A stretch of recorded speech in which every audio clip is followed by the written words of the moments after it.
It is Friday, and this is Main Street Sports Today, presented by Mid-Tennessee Bone and Joint. It is the final show of 2023. Mo, can't hold anything back now. Can't hold anything back. Exactly. I was just sitting here thinking that. Yeah, that's yeah. It's going to be a wild and crazy show. As if we ever do. Yeah, as if we've ever held anything back. No, this is going to be a lot of fun, man. We have had such a fantastic year, and it has closed on the highest of high notes. 92,000 plus of you have watched this show this month, and we cannot even remotely begin to tell you how much we appreciate it. No, there's nothing we could say that could adequately express our gratitude for you guys inviting us into your car, watching us on demand, wherever it is you're watching us, however it is you're watching or listening to us.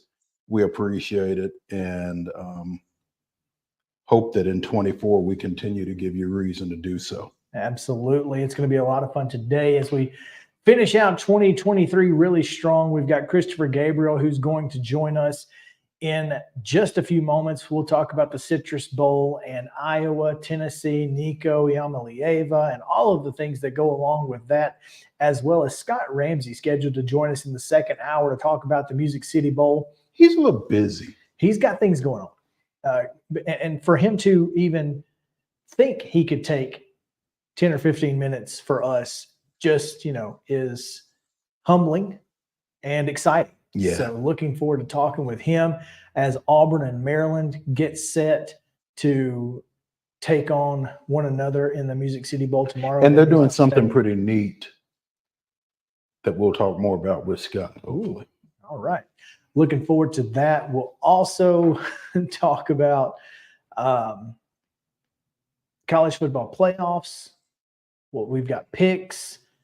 There are only 10 games, by the way. So 10 games to pick, but that includes every New Year's Day game. So that's going to be a blast. All of that is coming your way on this show. So please stick with us till 4 o'clock. You're going to want to do that. First and foremost, though, Mo, we have some housekeeping, and that includes, of course, yesterday's results, as well as today's schedule, and we'll give that to you folks on the rundown. This is the Rundown. The Friday Rundown is brought to you by Chip Walters of Exit Realty Bob Lamb and Associates. The Blue Raider voice also wants to be your trusted advisor in real estate. Contact Chip at 615-542-1915 or through his website at choosechip.net. Chip Walters, proud to support youth sports across Middle Tennessee. All right, girls basketball action yesterday. Rossville Christian, 58-37 winners over Battleground Academy. Green Hill falls to Bishop Kenny, Florida, 38-23. It was Shelbyville, 49. Brubaker Tech of Alabama, 34. Callaway County, Kentucky, 45-38 winners over Northwest. Cheatham County continues its roll, 60-29 winners over Waverly. Centennial falls to Clark Range, 60-17. Clarksville Academy was a 54-46 winner over Siegel. Hickman County falls down at Richland to Columbia Academy, 47-30. Spring Valley, West Virginia, 70-45 winners against Creekwood. Donaldson Christian, 46. Melrose, 31. Franklin Road Academy, 55-27 winners over North Royalton, Ohio. Greenbrier, 60. Christian Community, 20. Cookville, 53. Harpeth Hall, 43. Hendersonville, 54-27 winners over White House Heritage. And Houston down Kenwood, 46-30. It was Kirkwood falling to McEwen, 56-37. Pickett County, 83-50 winners over Liberty Creek. Loretto downs Marion County of Alabama, 66-37. Summit downs Marshall County, 49-46. It was Metcalfe County, Kentucky, 56-46 winners over Murfreesboro Central. And Middle Tennessee Christian with a win over East Nashville, 67-38. Macon County, 53. Mount Juliet, 45. Mount Pleasant falls to DeKalb County, 65-37 early yesterday morning.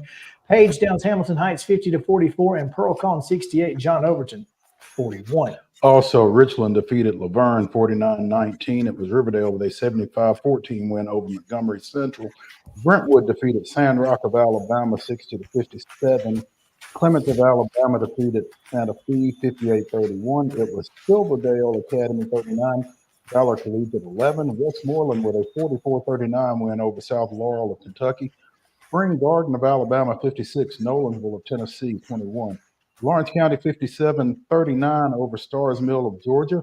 Clarksville defeated Stewart County 55-30. It was Nashville Christian 70. Stratford 34.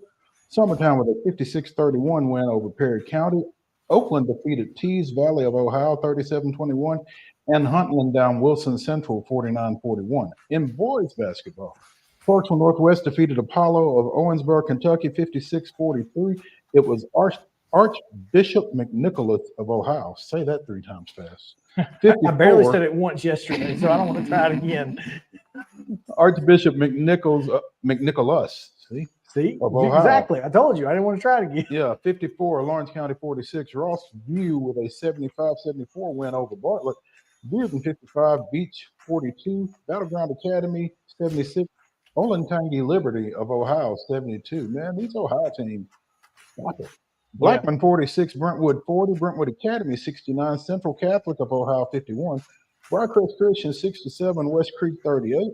Giles County with a 50-48 win over Brooks of Alabama. Cheatham County defeated Waverly 72-69. It was Rossville Christian 61, Donaldson Christian 41, Fort Payne of Alabama 61, Eagleville 51, Ezel Harding with a 65-64 win over West Henderson of North Carolina, and Franklin, the Admirals 58, South Walton 41. Sevier County down Gallatin 49-44. Portland was a 69-57 winner over Glasgow, Kentucky, and their kilt-wearing band members. Good pasture. Wouldn't that be something if they did? If they were, the band members do wear kilts, but it wouldn't be cool if the basketball team did.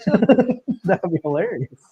Good pasture 75-61 over Fairview. It was Green Hill 55, Laverne 46, Jackson Christian down Kenwood 57-43. Antioch was a 63-25 winner over Knowledge Academies. Liberty Creek falls to Pickett County 63-57, Wilson Central 47, Livingston Academy 46. Loretto falls to York Institute in what I'm sure was a fantastic basketball game. 62-56, the final. I can tell you that the Dragons. Loretto coach was not happy with that performance. I'm sure she wasn't. Oh, that's boys. I thought it was girls, and I was like, dang, that's a heck of a job by Ashley Rowland. No. You're right. We are in boys. I apologize. New School of Arkansas as opposed to Old School. Old School. 61-47 winners over Middle Tennessee Christian. Mount Juliet 64-55 against Clark Range. Trinity Christian downs Murfreesboro Central 67-64. It was Nolansville downing William Blunt 66-57. Oakland falls to Clarksville Academy 62-38. Page 66-55 winners over Shelville. Pope Prep 72. Jag of Alabama, school out of out of Montgomery 55. It's a big name, and they just call it Jag. It's okay. Providence Christian 61, Western Florida 52. Ravenwood down Station Camp 71-43, Richland 56, Hickman County 45, North Cobb Christian of Georgia 82-47 winners over Riverdale. Rockville beats Dyersburg 48-45. Santa Fe down Sylacauga 76-73. Springfield 77. Zion Christian 56. Stewart's Creek 76-49 winners over Smith County. Stratford falls to Nashville Christian 65-47. Summertown with a big win over Perry County 91-44. And we told you yesterday, Independence down Tennessee 65-47. Macon County 53-28 winners over Watertown. White House downs Harpeth 71-52. And Hendersonville was a 49-45 winner over White House Heritage. Women's basketball and men's basketball, UT Martin gets the better of Tennessee State, 75-69 on the women's side, 91-75, pulling away late, did the Skyhawks against the Tigers. In the NBA action, Grizzlies are still unbeaten with Ja. He didn't play last night. Yeah. And guess who did, though? Mr. Joker, who scored a bunch of points and did not miss at any point. 142-105, the final in favor of the Nugs. Girls basketball action today. Results that we already have in hand include Columbia Central falling to Bishop O'Connell of Virginia 64-40, just the second loss of the year for the Lady Lions. Hendersonville with a 32-26 win over Greenbrier. Kenwood defeated Big Sandy 38-31. There's a joke there, but anyway. Hickman County 54, Mount Pleasant 32. Santa Fe with a 41-33 win over Laverne. White County of Georgia, Edge Lawrence County, 44-40. Rossville Christian and Sycamore tipped at 12. They should be done. We don't have a result. Let's see. Auburn of Alabama and Siegel were playing. That was a 12:30 start. 1 o'clock. Beach and Cleveland were set to play in the Music City Hoop Fest up at Page. They were actually playing in the middle school gym. Pope Prep and White House at 1. At 2:30. Belmont of Mississippi plays Loretto. I think that's down in Lauderdale County, Alabama. Also at 2:30, Hillsborough is at Pearl Cone. Hamilton Heights plays Rossview. DeKalb County and Columbia Academy play at 3 down at Richland. Also at 3, Hunters Lane plays Donaldson Christian. Riverdale is at Stewart County at 3. At 4, York Institute plays Blackman. Cheatham County is at Houston County. Miami Christian of Florida plays Providence Christian. And Cascade is at Summertown at 4. At 5:30, Greenbrier takes on Hendersonville. Christian Community is at East Robertson. 6 o'clock tip for McGavock at Davidson Academy. Also, Evangelical Christian is at Goodpasture. Monterey plays Mount Juliet at 6. Wilson Central is at Watertown. And Clements, Alabama is at Richland at 6:25. Charlotte of Florida plays Ezel Harding at 7 o'clock. Harpeth plays Liberty Creek. And also at 7 o'clock, Green Hill plays McCracken County of Kentucky. Tomorrow morning at 9 a.m., Melrose and Sycamore. At 10, it's Hendersonville at East Robertson and Greenbrier taking on Red Bowling Springs at 10:30. Oakland takes on Druid Hills, Georgia at noon. McGavock and Friendship Christian at 1. Beach and Middle Tennessee Christian. Pope Prep takes on Station Camp at 2. It's Summertown hosting Fayetteville. East Nashville's taking on Blackman at 4. At 5:30, Rossview's at Page, and Antioch is at Goodpasture at 6. Boys action earlier today. Ezel Harding down Hart County, Kentucky, 53-43. Loretto defeated Oakland, 51-39. Mars of Pennsylvania, 65-62 winners over Lawrence County. Independence down Maryville, 69-53. Sylacauga of Alabama, Marble City, if you will, 65. Zion Christian, 42. Cass, Georgia, and Riverdale at 1 today. Tipped off at 1:30. Did Stratford and Kirkwood. Also at 1:30, Hickman County and Station Camp down in Richland. The Tennessee Heat taking on Olentangy Liberty, Ohio. And at 2 o'clock, Knoxville Catholic takes on Gallatin. I guess that's in the King of the Smokies tournament, I believe. 2:30 starts for Brentwood and Laverne, Pickett County and White House, Russellville, Kentucky and White House Heritage. At 4:30, DAR of Alabama takes on Eagleville. Also, Hunters Lane faces Donaldson Christian. Santa Fe plays Springfield down in Richland. Also at 4:30, Nashville Christian plays Westmoreland. At 5:30, it's Harpeth and Liberty Creek. At 7 o'clock, Blackman faces Green Hill. At 7:30, it's McGavock at Davidson Academy. Also at 7:30, Mount Juliet Christian is at Foundations Christian Academy. Nolansville plays Franklin. That's interesting. Hume Fogg plays at Goodpasture at 7:30. Caldwell Academy of North Carolina takes on Lead Academy at 7:30. And Ravenwood is at Richland at 7:30. Also, Clarksville Christian is at Stewart County. DeKalb County plays Stewart's Creek. Cascade is at Summertown. Mount Juliet is at Watertown. At 8:30, Beach is at Ray County. And at a time to be determined, could have already been played, could be coming up. We don't know. Trinity Christian plays Rockvale. Saturday, 10 o'clock start. Hendersonville is at East Robertson. 10:30, Hunters Lane faces Fairview. 11:30, Wilsonville of Oregon faces Greenbrier. Jeez. That's a heck of a road trip. McGavock and Friendship Christian play at 1:30. At 2:30, it's Fulton and Murfreesboro Central. At 2:30, Christian Community plays White House Heritage. At 3, Hume Fogg plays Kirkwood. At 3:30, the Fayetteville is at Summertown. At 4:30, Tennessee Heat plays Nashville Christian. At 7:30 on Saturday night, Green Run of Virginia plays Lead Academy. Also, Westmoreland is at Goodpasture. College football before we get back. Music City Bowl tomorrow at 1 o'clock on ABC. That's Auburn and Maryland. On Monday, the Citrus Bowl features Iowa and Tennessee at noon on ABC as well. College basketball double headers before we get back. On Saturday, Little Rock is at Tennessee State. That's a 1 o'clock tip for the women, 3:30 men's. And on Tuesday, UT Southern makes the trip to Montgomery across the street from the old Toys R Us. That's right. If you know where the Toys R Us is, you know where Faulkner is. Just go across the street. Women tip at 3 o'clock there. Men's on Saturday. Lipscomb's at Florida State at 11 a.m. on ESPN+. Dalton State comes to Pulaski to take on UT Southern at 2. Middle is up at Murray at 3. Milligan is at Trevecca at 3 as well. Dartmouth at Vanderbilt, and I understand Vanderbilt should win this game. It's 4 o'clock tip on ESPN+. And Austin Peay's at Memphis at 6 on ESPN+. On Sunday, Trevecca takes a trip to the friendliest campus in the South, to Jacksonville State, and they'll tip at 4 o'clock. And on Tuesday, Norfolk State is at Tennessee at 6 o'clock. That's on the SEC Network. And Belmont will take on Southern Illinois at 7 on ESPN+. Women's basketball between now and when we get back. Tonight, Fairleigh Dickinson is at Vanderbilt. That's a 6:30 tip. It can be seen on ESPN+.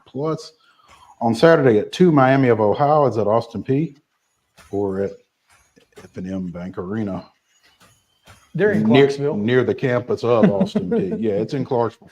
Middle Tennessee State goes out to Grand Canyon. That's a 3 o'clock tip Central Time. And we're hoping Victory 251 isn't on tap. For Grand Canyon? Yeah, for the coach. Remember we talked about her yesterday? Yeah, she got her 250th victory. We hope 251 comes later. Yeah, we need to push that off a little bit. At 4 o'clock, Bryan and Riley Ham are at UT Southern. Illinois Chicago is at Belmont at 4 o'clock as well. That can be seen on ESPN+. On Sunday, Tennessee is at Liberty. That's a 1 o'clock tip, our time. Guess that's 12 in Lynchburg. Also, this is wild. So Tennessee is at Liberty and Radford is at Vanderbilt. So yeah, they just passed each other on the way. Exactly. Yeah, Radford is at Virginia. That's a 1 o'clock at Vanderbilt. Excuse me. That's a 1 o'clock start on the SEC Network. In the association, the Grizzlies are at the Clippers tonight. That's a 9:30 tip on NBA TV. Don't know if they'll be with or without Ja. Sacramento comes to FedEx Forum. That's a Sunday 7 o'clock start on Valley Sports Southeast. And San Antonio is at the Grizzlies. When is that? Monday? I'm sorry. Yes, it is Tuesday. Sorry. It's Tuesday. Okay. Tuesday, 7 o'clock. Valley Sports Southeast. In the NHL, the Preds have 3 games over the next few days as well. Tonight they are at Detroit. That's a 6 o'clock puck drop on Valley Sports South. Tomorrow they are at Washington. That's a 6 o'clock start as well on Valley Sports South. And on Tuesday, the Blackhawks come to Bridgestone Arena, 7 o'clock, Valley Sports South. Finally, in the National Football League, the Tennessee Titans face the Houston Texans for the second time in 3 weeks. This one is at NRG Stadium. It's a noon kickoff, and it's on Fox. So don't. Which is really weird. Yeah, if you look for it on CBS, it won't be there. So just be mindful. It's on Fox. That's your rundown.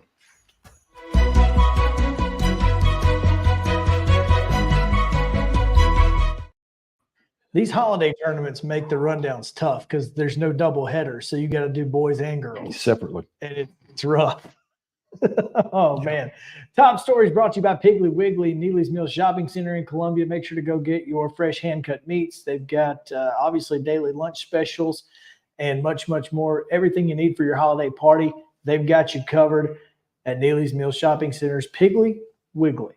Mo, today's top story, an interesting situation in the media room during the Rose Bowl's media availability, as at least one Alabama player confirmed that Alabama players are not watching film individually on tablets due to the potential for sign stealing.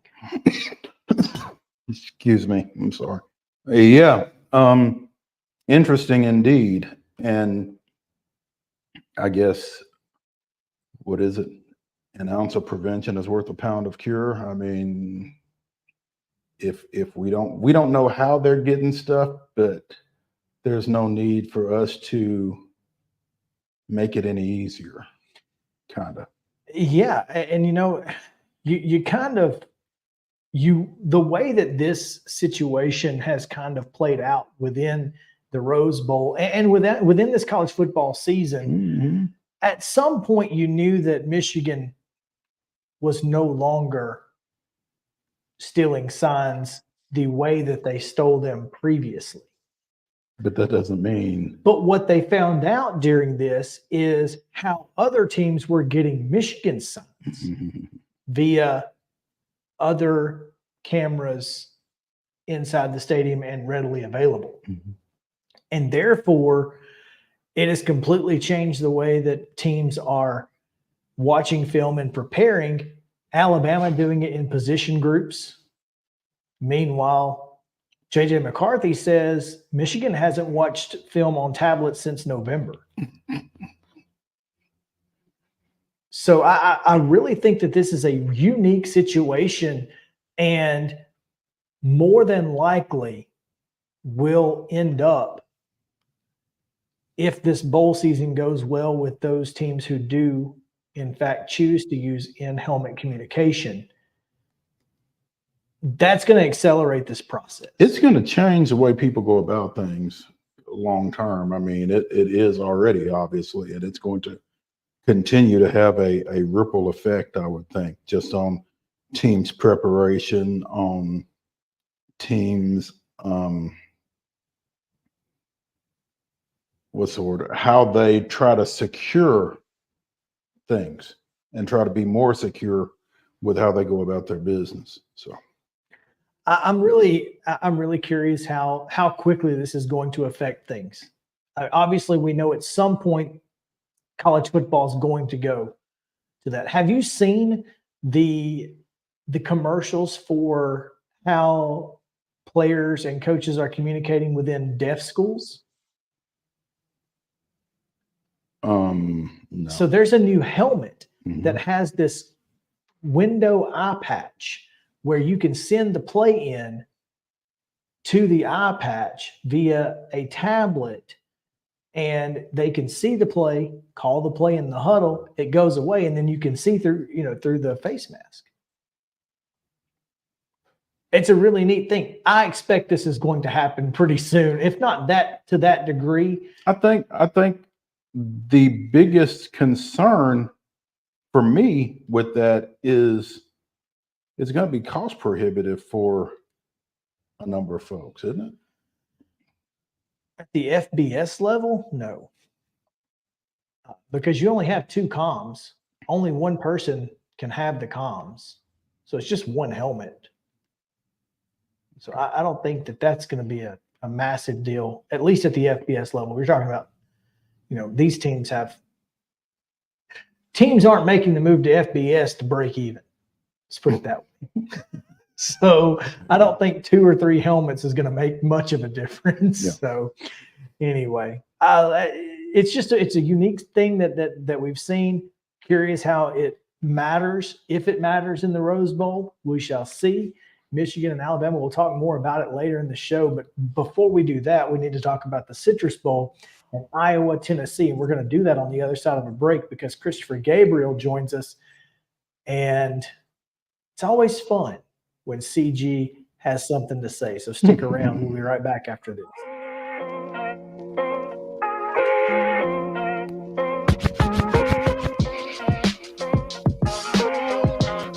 Mid-Tennessee Bone & Joint treats your orthopedic injuries and existing conditions. Our trained physicians will get you back in the game faster. Contact us at 931-381-2663 or www.mtbj.net.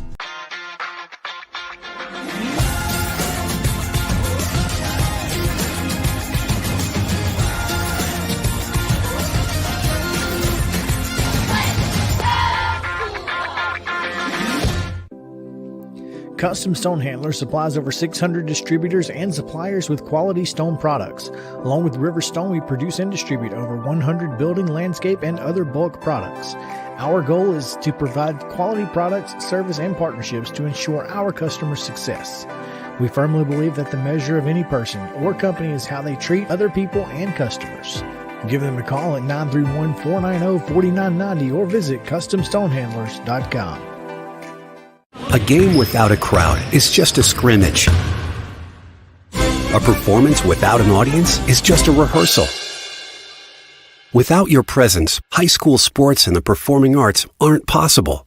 Ensure that these essential extracurricular activities continue to enrich the lives of students in Tennessee. Purchase a ticket to your local high school's game or performance. This message presented by the TSSAA.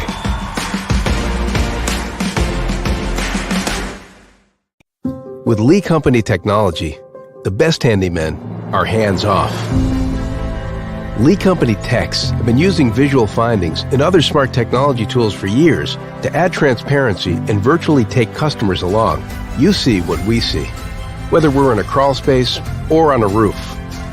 With Lee Company, technology helps us help you, no matter what's happening in the world or at your house. Piggly Wiggly, located in Neely's Mill Shopping Center, is Columbia's locally owned and operated Cost Plus 10 grocery store dedicated to serving the community with low prices and smiling faces. Piggly Wiggly offers fresh, hand-cut meats daily as well as daily hot plate lunches from their deli counter. You're certain to see smiling faces and a helping hand when you're here at Piggly Wiggly. Come by and check out our fresh produce, high-quality meats, and more. Down home, down the street, we'll see you at the Pig. Mid-Tennessee Bone & Joint has been the official sports medicine provider for Murray County Schools for more than 40 years. We specialize in orthopedic service, and our Ortho Quick Walk-In Clinic lets you bypass the ER. Visit us online at www.mtbj.net.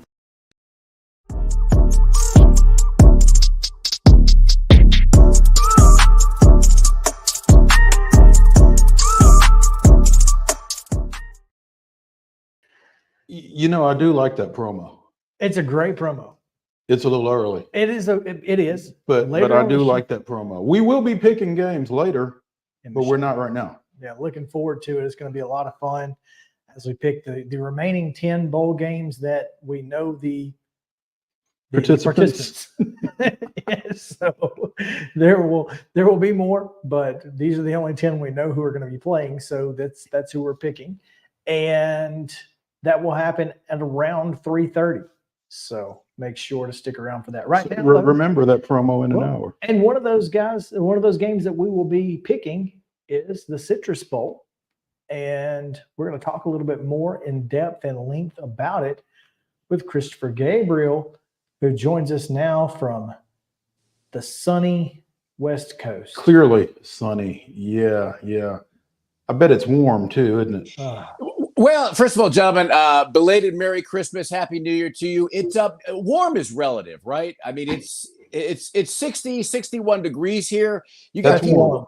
Well, here though, keep in mind where we're at. You got people walking around in parkas because folks here are used to 100, 105. We don't have that all year long. Actually, here in Fresno in the Central Valley, the weather from end of October through May, absolutely gorgeous. So it is nice here. Now, I've been thinking about this. I always love coming on with both of you.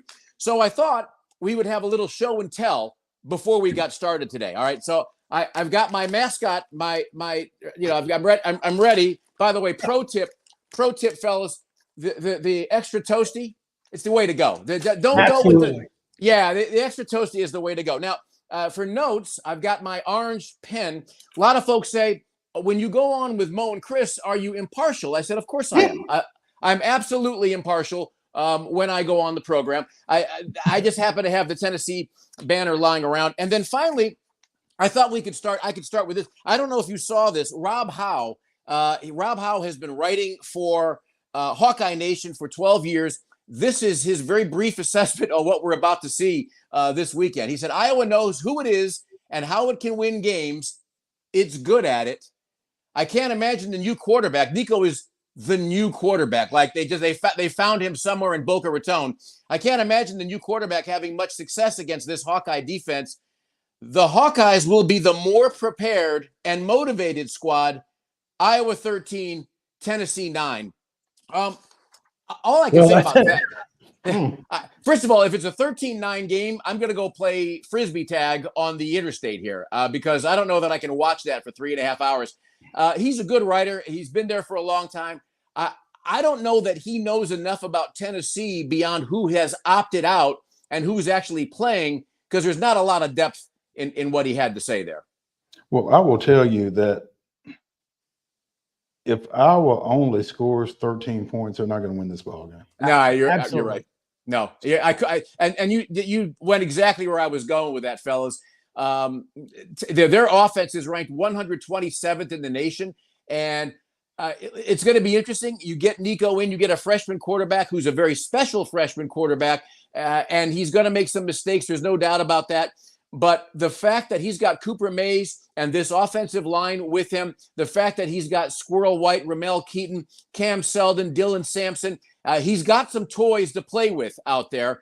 And I really believe, I mean, listen, Iowa's a good football team. They're not a great football team. And you know what? Tennessee's a good football team. They're not a great football team this year. But I really believe that the game begins and ends. I'm curious what you think. The game begins and ends with this offensive line. And if they give Nico a chance to do what he can do, I think the Vols can pick, as good as this defense is, this Vols offense can pick them apart. Well, not only if they give Nico a chance and time to do what he does, but if they decide to just mash with Dylan Sampson, they could make it a long day for this Iowa defense as well, I think. And I think as much talent as Nico has, Dylan needs to have a big game to take some pressure off of him. Well, Mo, you're absolutely right. I mean, they have to establish the running game. I was talking with a couple of Vols friends, a couple of our fellow media colleagues back in East Tennessee this week, and we were, trying to figure out, what kind of game plan will we see from Josh Heupel. And I brought it down to one simple thing, guys. Are we going to see a game plan that is more like 2023 or one that's more like 2022? And while you don't want Nico to have too much on his plate, I also think, and I'm not breaking news here after an 8-4 season, this game plan evolved to play to Joe Milton's strengths and quite frankly, to hide weaknesses. And that's not a knock on Joe, because I think Joe, for me, will always be remembered as a guy that did give his all. He didn't hit the heights that we wanted, but to me, he was a team guy first and foremost. But I think that this game plan is going to lean just a smidge more to 2022, because Nico he's going to think quicker, read a defense quicker is really what I'm getting at. He's got a quicker release. He's more fleet of foot than Joe, and again, all of it is predicated on what Mo said on Dylan Sampson. Go ahead. Sorry. And more willing. He's more willing to pull it and run it than Joe was. Yeah, it's a great point. It's a great point. And so I think we're not going to see 2022 full blown. It's his first start, but I do think we're going to see the middle of the field used a lot more. I do think that we're going to see a higher proclivity, if I can say that, for deep balls, because they're gonna have this team. I think is spring loaded, and I think they're excited and to play this game. And the reason I read this from Rob Lowe, from Rob Lowe, not Rob Lowe. Rob Lowe's busy with a game show. Rob Howe, Rob Howe, Howe. Sorry. The reason I wrote it is because he said that he pointed out that Iowa is more motivated to win this game, and I don't know how he's sitting back in Iowa City, or maybe he's with the team in Orlando. I don't know how he would imagine that, because I think these guys, and I'm not there, but I'm going to speculate, Mo, Chris, that this Vols team is highly motivated to come out and play this game and win this game for Nico, because all those guys coming back understand what this game can do for next year. It's not going to be a predictor of the kind of year start to finish that Nico will have, but as a team, you want to end on a high note, and you want to quiet the folks that are saying, well, Joe this, Nico that. And of course, no matter what Nico does, if he plays great, folks are going to criticize Heupel for not playing him more. And if he has a bad game, they're going to say, oh boy, he's not what we thought he was. I had to go back and find this tweet from a couple of days ago by Jordan Moore at Jordan Moore _21, part-time co-host on, does that make you a co-host? I guess it on does. Overtime with Fox Sports Knoxville. But and I know Jordan. Yeah. Okay. Quote, Iowa has a legitimate defense. National rankings of the offenses Iowa faced in the 23 regular season: 27th, 87th, 80th, 62nd, 128th, 71st, 125th, 76th, 124th, 123rd, 62nd, 117th, and 70th. Those aren't very good offenses. Tennessee's offense is 16th. Jordan is, if I ever had a show that was just on SEC football or on Tennessee football, Tennessee sports, Jordan would be the guy that I want on my staff, because there are few people that I've ever run into that are better with numbers. I saw that tweet, fellas, and it makes a great point. And a lot of Iowa folks saw that tweet as well, and they had a lot of rebuttals. I don't know how you have rebuttals. How do you rebut that? Exactly. It's not opinion. I mean, it's not. I mean, there's no but to that. Hey, that's it, right? Those are numbers. They don't lie. And when you get down to it, Iowa has had a good defense against those offenses, not against the offense they're going to see. Yes, exactly.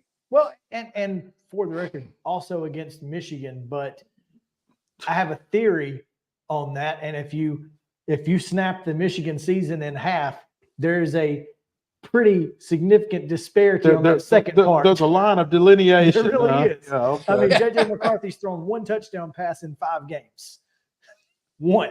And it wasn't because the defenses were in Iowa. I'm not saying. I'm just saying. Look, and again, I don't think neither of you nor myself and anybody else that you have on in anticipation of this game coming up, no one is criticizing or denigrating Iowa. They're a good football team. They've had a good season. They have good athletes there. Kirk Ferentz does a wonderful job.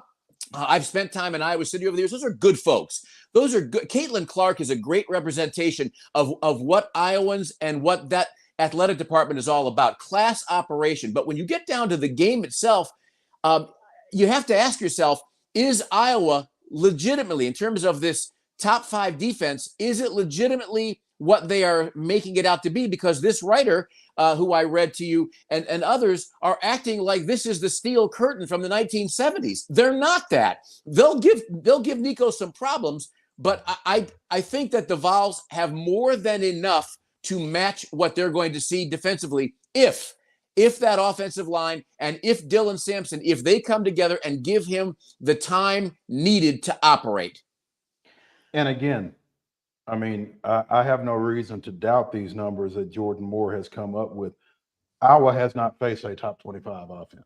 Right. No. And they certainly have not faced anybody with the speed that they're going to see from Tennessee. Nobody. Sideline to sideline on the offensive side. It's No. There just isn't anyone up there. Listen, I've made a lot of it. Everyone else has made a lot of it. The Tennessee secondary is certainly depleted to a DEFCON level. That being said, SEC walk-on speed is still pretty doggone fast. Yeah, I looking at that secondary, I'm thinking to myself, is there any way that we can hide Eric Berry and slide him out there? Because I don't.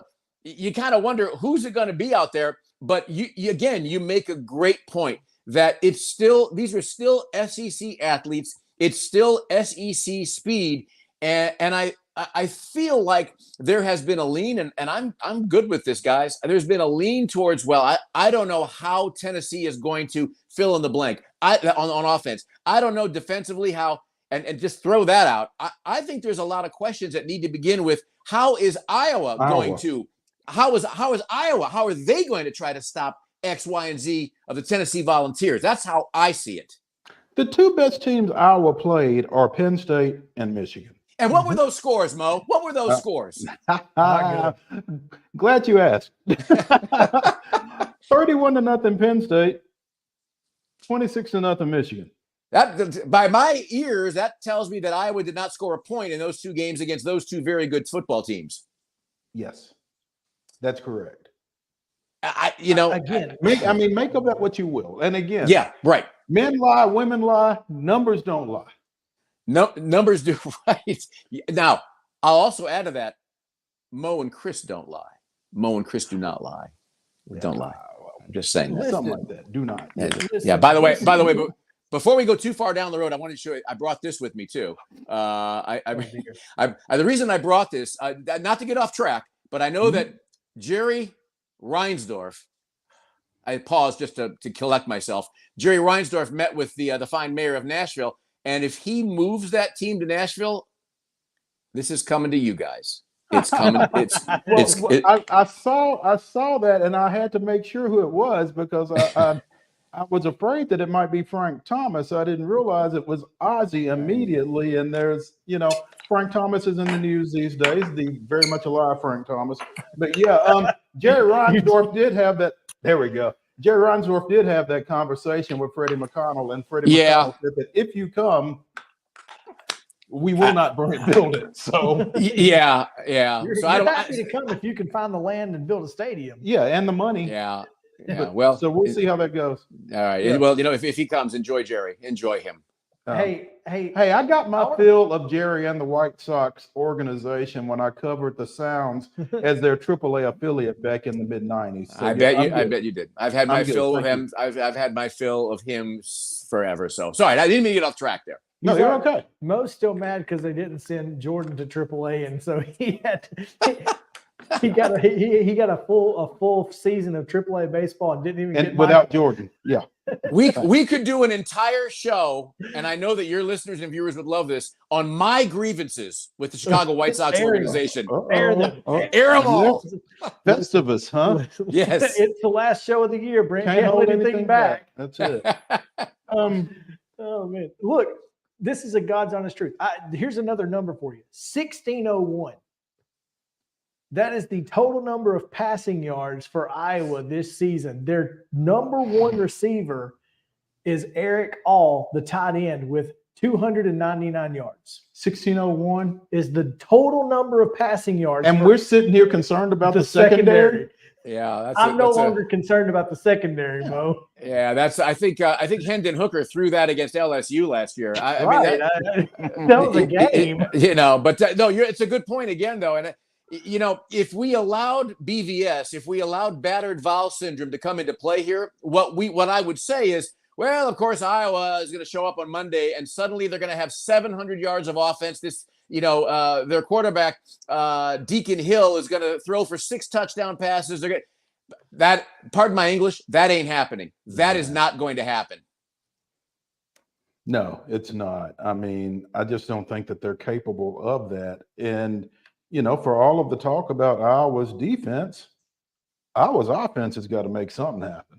And they're not going. And I don't know that they can at any level. Yeah. They have reached 20. They've gotten 20 points or more one time in their last 7 games. So make of that what you will. Yeah. And this is Brian Ferentz's last game, so right. Can't hold anything back now. I guess he may be throwing the kitchen sink at us, but whatever. Well, that again, as CG said at the start of the show, though, Iowa's kitchen sink is relative. It is. Yeah. Relative indeed. That's where I think that this game, look, I am BVS to death. Trust me. You are. But the God's honest truth is that win or lose, and I'm not really worried one way or the other because, look, we beat the crap out of Clemson last year and went 8-4 this year. So I'm not going to put a whole lot of stock in the bowl game. But what I will say is I just want to see Nico feel comfortable. I want to see this offensive line continue to gel as they're all coming back next year in 2024. It just feels like and then, of course, Dylan Sampson being RB1. I think this offense that we see this weekend or on Monday is exactly what we're going to see next year with maybe some upgrades at the wide receiver position. I just want to see them feel comfortable together, period. Yeah, Chris, Mo, one of the things about this game on Monday, and this is where I think I depart from what a lot of Vols fans are saying regarding Nico, and I think that you guys are of the same mind. Chris, you inferred as much, is that the notion that what does or doesn't happen on Monday is going to really play a major role in Nico's career in Knoxville is just sheer folly. Yeah. We don't from Monday, our next game is not for 8 months. So a lot's going to happen. Spring practice, working in the weight room in the summer, working with his receivers. fall camp getting started, and then we get things going. But I think that you hit the nail on the head, Chris, that you just want to see the young man feel comfortable. We want to see a little bit of what he can do. We saw little smidges of it against Texas San Antonio and UConn and what have you, and a game here or there, a play, a series. But let's just see how he moves. Let's see what happens on 3rd and long. Let's see what happens when he has to go for it on 4th down. Let's see what kind of play call Josh Heupel goes for it if it's 4th and 2 and we're on the Iowa 34-yard line. What are they going to call? That's what I'm looking for. And I'm looking for mindset out of Josh Heupel as well, because what we saw this year was, I thought was a positive with Josh Heupel and his staff. A lot of folks didn't like the way we put such an emphasis on the run, at least initially, but I thought it was Josh Heupel saying, listen, I'm smart enough that I can use the talents that we have, use them as creatively as possible. We're going to play to that strength, and we're going to dink and dunk, and then we're going to go deep now and then. But when you watch Josh Heupel in his years as an offensive coordinator, in his 3 years at UCF and his 3 years at UT, you know that's not his main offensive philosophy. And I think we're going to see much more of 2022 and then some this fall. And that's why I think we're going to see a little bit more of that come Monday. But yeah, long term, it's a bowl game. Let's go out there. Nobody get injured. Let's hopefully win the game. But if they somehow do not win the game, all is not lost for the 2024 season. Not at all. Not at all. Christopher Gabriel joining us here on Main Street Sports today, presented by Mid Tennessee Bone and Joint, as we get ready for more bowls. More bowls. Hey, before we let you go, and since we mentioned baseball, if you happen to have the opinion editor for the Sacramento Bee on your show anytime in the near future, Marcos Breton, let us know, because we got questions. We'd like to call in and have a conversation. We just want to talk. I stay on top of Sacramento to the extent of the Sacramento Kings, because one of my colleagues is a Sacramento State alum.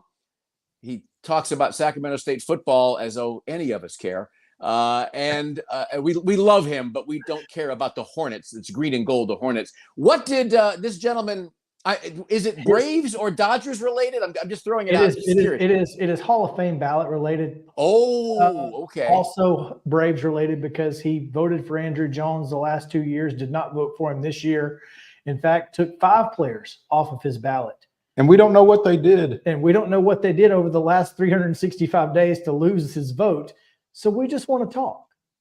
Well, can we, before you let me go, and if I'm talking too long, let me know, but I'm thinking about ballots here, because I obviously don't have a Hall of Fame ballot. I would love to have a Heisman ballot. My Heisman ballot this year would have been Michael Penix, Jaden Daniels, Bo Nix. And I posted that on Twitter. I had LSU fans coming at me left or right. It's like, hey, bro, I don't have a vote. I'm just saying what I think it is. But I'll tell you this. I do think that when it comes to voting for whether it's the Heisman, whether it's Hall of Fame, and certainly the Associated Press Top 25, I don't think enough voters are taking it seriously enough. And if they have the attitude for some of these guys is, well, it's just a ballot, then give it to one of you, give it to me, who really do care about the work that we do and care about these things and understand that individuals care about who is putting their names down. I would love to have that, because I would take a lot of effort to put into that. You mentioned something, and I've said this before. I think media members in small markets would take those things more seriously than these big market guys who feel like they are the important part of the process, not the process. I cannot agree with you more than that, because I had 6 great years in Fargo, North Dakota. And I will tell you, that's home of North Dakota State. It's a wonderful area, a couple 100,000 people. And folks like to make fun of Fargo because of the movies. Listen, that is a vibrant town, sports-wise, culturally, and otherwise. But the sports writers there and the local AP stringer for the upper Midwest is based there as well. I can tell you the sports writers there have been doing that beat for 20 to 30 years, and they take it seriously. You're absolutely right about smaller markets. Get more smaller market writers in there, because I find, having been in both small market, starting my career in a large market in Minneapolis, and being in a mid-sized market now, I have found, and this is not a knock on the ethics or the integrity of large market writers, but overall, smaller market writers are more invested in the community. They are more invested in the local team or the regional team. And by association, they are more invested in the entirety of the sport that they're covering. Christopher Gabriel, that's the perfect way to send you out in 2023. Thank you so much. It's always a pleasure. We look forward to it and hope you have a wonderful New Year's holiday that's capped off with a bowl win. And listen, fellas, in all seriousness, I love coming on your show. You guys are the best. I listen, I watch more than you think. It is a great treat. It's my pleasure. You guys both have a safe New Year's Eve, a healthy and joyous new year, and let's get together more often in the new year. We will certainly see you in 2024. Thanks, CG. Right on, guys. Let's take a break. When we come back, NFL reactions to quarterbacks. Stick around.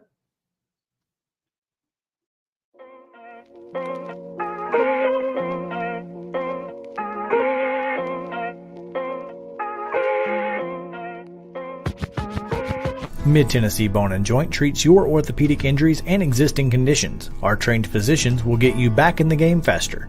Contact us at 931-381-2663 or www.mtbj.net.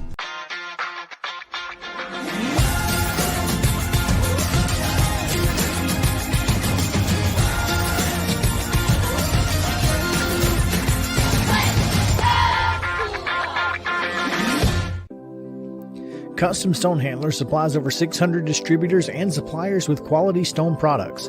Along with River Stone, we produce and distribute over 100 building, landscape, and other bulk products. Our goal is to provide quality products, service, and partnerships to ensure our customers' success. We firmly believe that the measure of any person or company is how they treat other people and customers.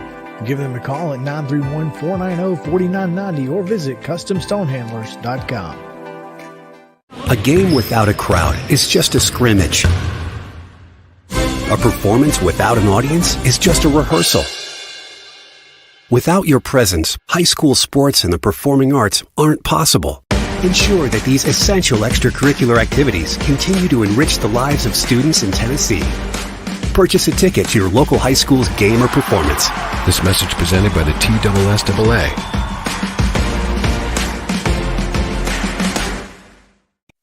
With Lee Company technology, the best handymen are hands-off.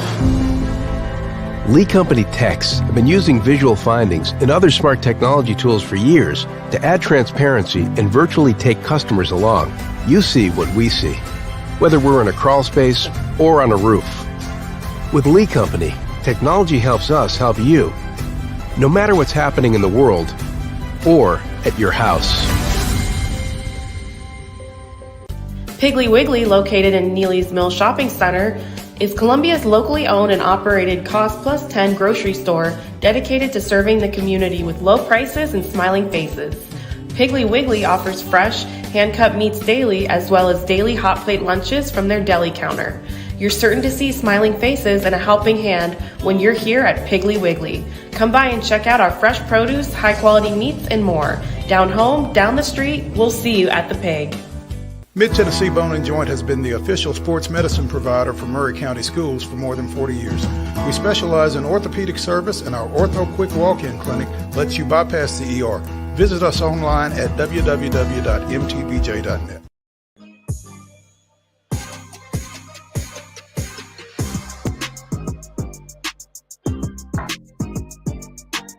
Welcome back in Main Street Sports Today, presented by Mid-Tennessee Bone and Joint. Chris Yao, Mo Patton.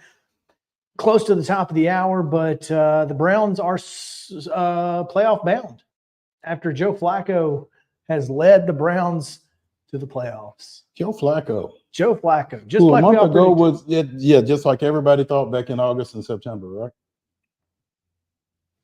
Insane, right? I mean, I think it's awesome.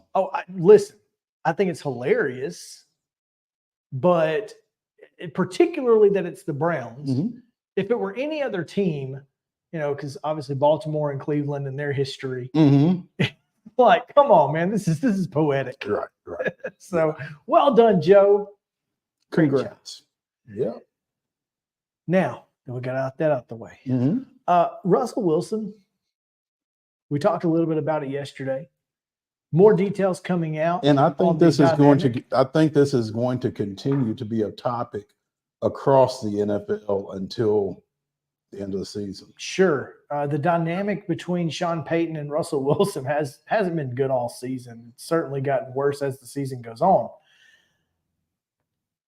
What we have read via Yahoo Sports and some other reports, just kind of, giving a bit of an insight into that relationship outside of what we see Or lack thereof. or lack thereof. It's pretty obvious that Sean Payton has a ridiculous expectation level for his quarterbacks. Now, that said, I mean, the guy has had a little success. Yeah, but not immediately. I mean, Drew Brees, didn't come into that situation and automatically know everything there was to know about the Sean Payton offense. And that's, for some reason, that's what he feels like should be the case. Is the expectation from day one. And it's like, dude, your offense is complex. Mm-hmm. I mean, I can handle it, but you're going to have to give me a minute. And that's not been the case at any point. And the relationship has continued to dwindle. It's deteriorated to the point where Russ just said, screw it. And I don't blame him. Sure. Because if we can't learn this process together, then why am I going to put effort in if you're not going to put any effort in as well? Right. You're not trying to meet me at all. So, yeah. Now, as the article, who was the writer on that Yahoo Sports Charles piece? Jackson, I think. Charles Robinson. I'm sorry. Says the Jarrett Stidham 2-year, $5 million contract is awfully unusual for a backup. Mm-hmm. So it certainly seems like they had plans. It wouldn't have mattered if Russ came in, dove in, and did all of the things. They already had their guy. I don't know if it's their guy, but it wasn't going to be Russell Wilson. Jarrett Stidham isn't their guy, right? There's no way Jarrett Stidham is anybody's guy. Well, you wouldn't think. And yet, he's the 2-year, $5 million quarterback, right. Backup quarterback. It doesn't make sense. No. So I don't know what's going. Does Stidham and do Stidham and Payton have any kind of history? I don't think so. I don't know how they would. I know Stidham was in New England for a Right. minute. Right. It wasn't anywhere near Sean Payton. I don't know. I don't know what the connection would be there. It's the weirdest thing. You said something yesterday about why Sean Payton would take the job. And what I read in this piece, the answer was there. Sean Payton runs this team.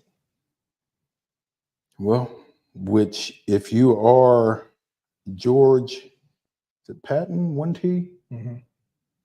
You should be concerned because you have the title of general manager. Well, I think that was made clear from the get-go.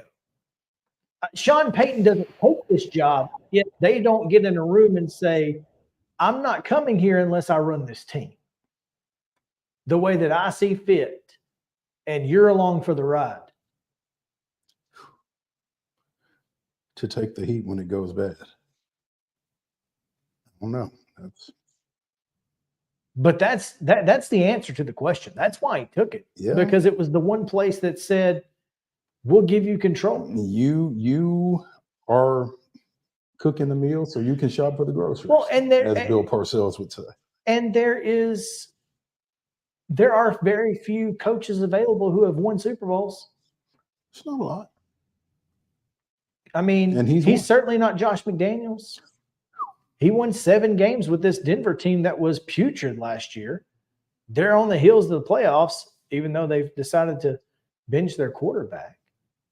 It's a really weird situation, as we said yesterday, but these details that keep coming out, it's becoming more and more obvious that Russell Wilson was never going to be the guy, no matter what. And that Sean Payton was never interested in him being the guy. Absolutely. Sean Payton was interested in finding a way out of the Russell Wilson contract. So I wonder then, and obviously we don't have an answer for that as we sit here on December 29th, but I think it's going to be fascinating to see who is QB1 for the Broncos in 24. It's a deep quarterback draft. It could be that. Whomever it is. But I think Terry's right. Peyton needs to draft his own quarterback. They haven't drafted one since Elway that's been successful. I mean, who's the next guy? That's a pretty damning. And here's the thing. If that's what he wants to do, changing quarterbacks now makes sense. Go 7-10. Might get him in a better position to get one. Go 7-10, miss the playoffs. Draft top 15. Go get your guy. Here's the thing, though. When you're going to get your guy you better at quarterback, you better make sure you're going to get the right guy. No doubt. So let's take a break. Speaking of Terry McCormick, he's on the other side of it with a quick Titans update before their game out in Houston, so stick around.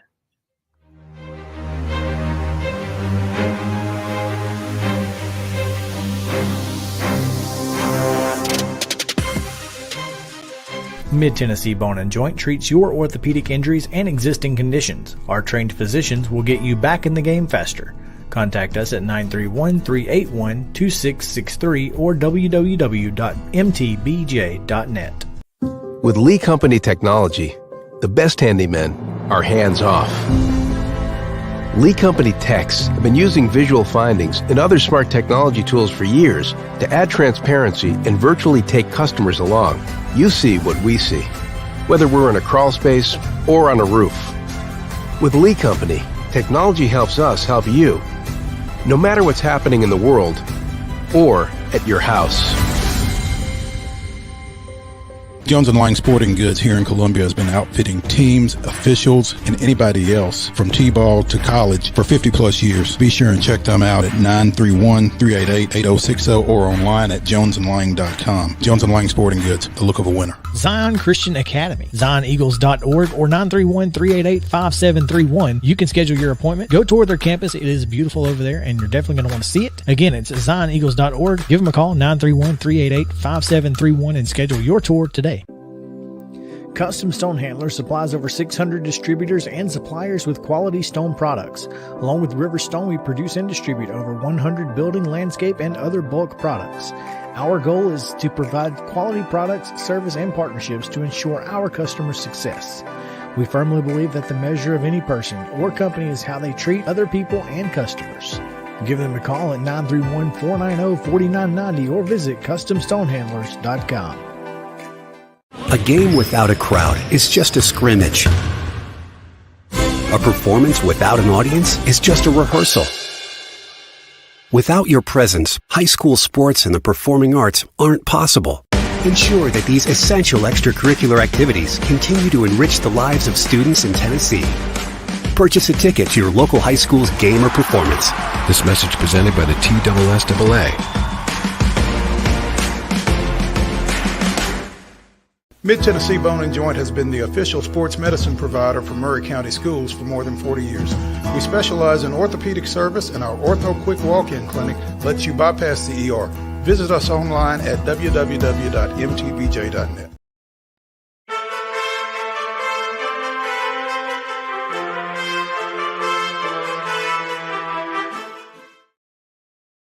Welcome back now. Terry McCormick joining us. Welcome back, Terry. After yesterday, I hope you're feeling better. And tell us about what's going on in the world of the Tennessee Titans. All right. It is your daily Titans report, and it's brought to you each and every day by Zen Sports. And there's good news here at the Titans facility. Will Levis, who missed last week's game with that high ankle sprain against the Seahawks, will get a chance to start. He's healthy enough, practiced all week, so he's going to give it a go, and it's going to be, looks like, Will Levis versus C.J. Stroud for the first of what could be many times over the next few years.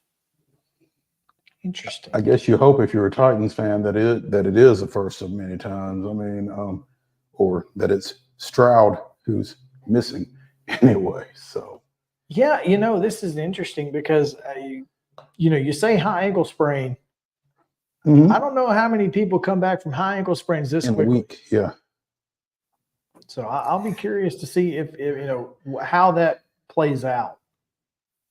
Well, he did look pretty good, in the little part of practice that we get to see.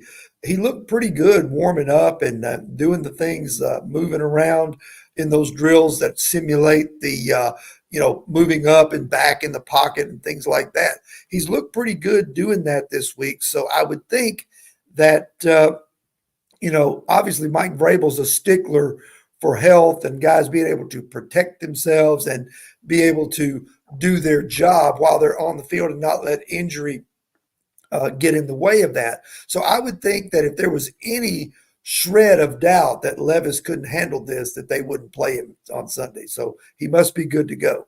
Sure. I just think it's good.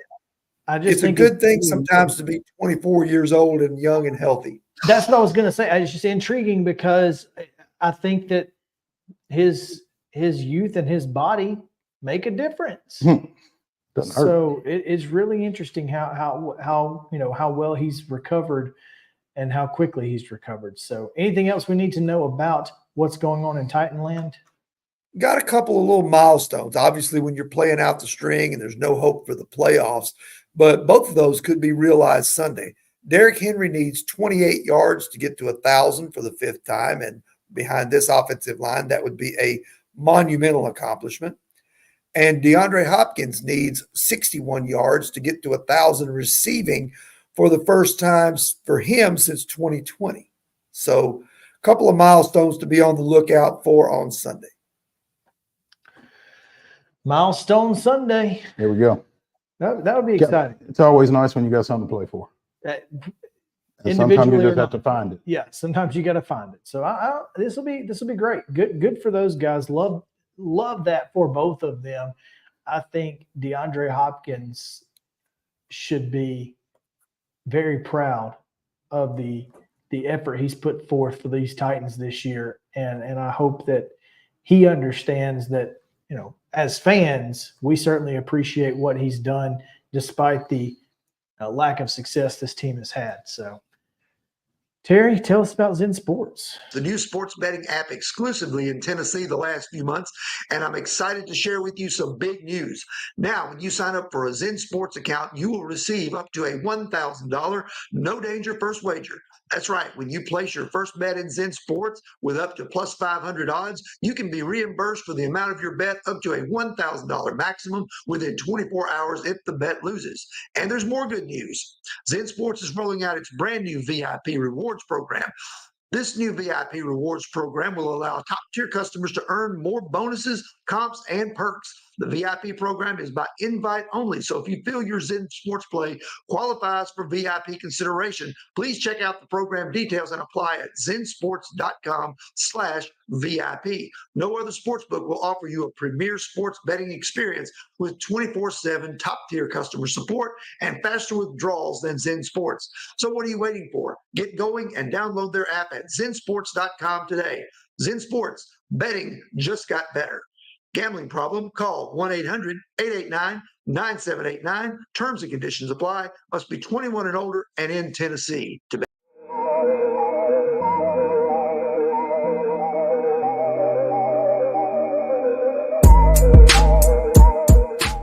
He shoots and he scores!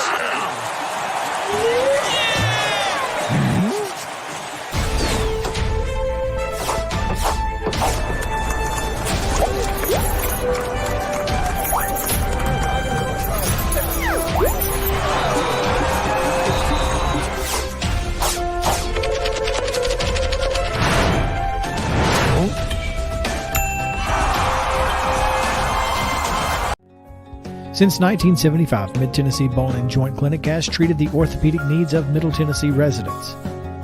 The trained physicians provide surgical options and minimally invasive options to treat all orthopedic needs.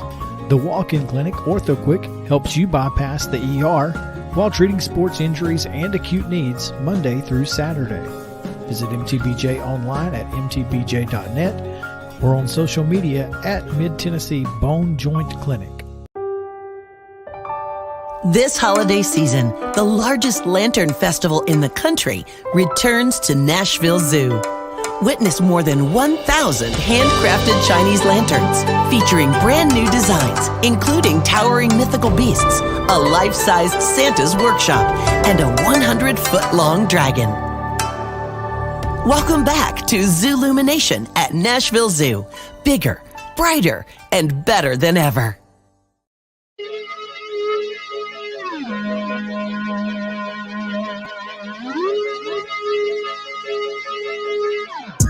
Welcome back in. Main Street Sports today presented by Mid-Tennessee Bone and Joint. Chris Yao, Mo Patton here on this Friday edition, weekend edition, final show of 2023.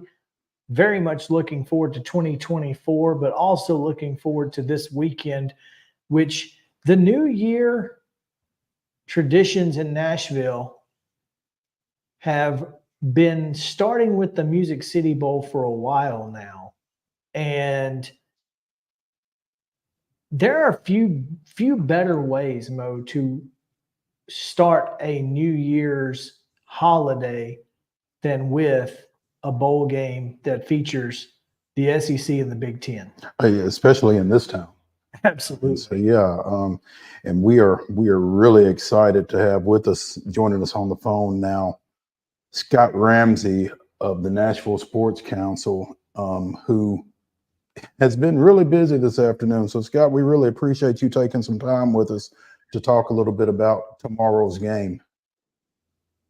Well, I appreciate you having me on, Mo, and it's always good talking to you. And we're looking forward to tomorrow.